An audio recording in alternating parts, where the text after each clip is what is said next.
One of the quickest ways that people lose heart in Ramadan isn't through weakness, rather it's through comparison.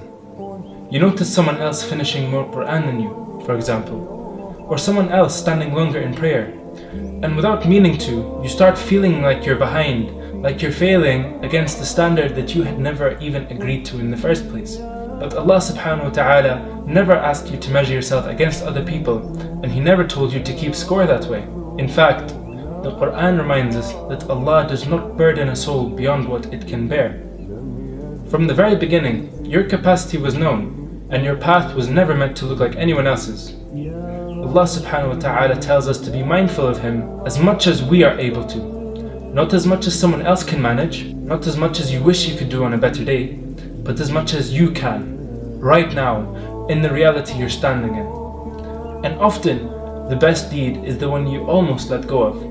That prayer that you caught just in time, or that fast that you held on a day that felt heavy, or that page of Quran that you read when you were exhausted, distracted, or worn down, or sleepy, etc. And the Prophet ﷺ reminded us that the deeds Allah loves most are the ones that last.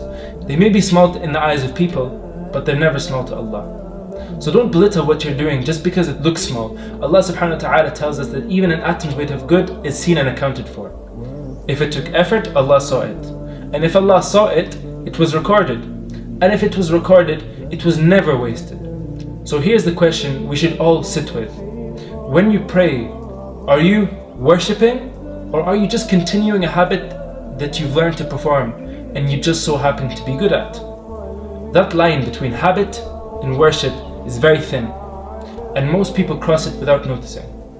We'll talk about how to recognize it tomorrow in next episode, and we hope to see you then.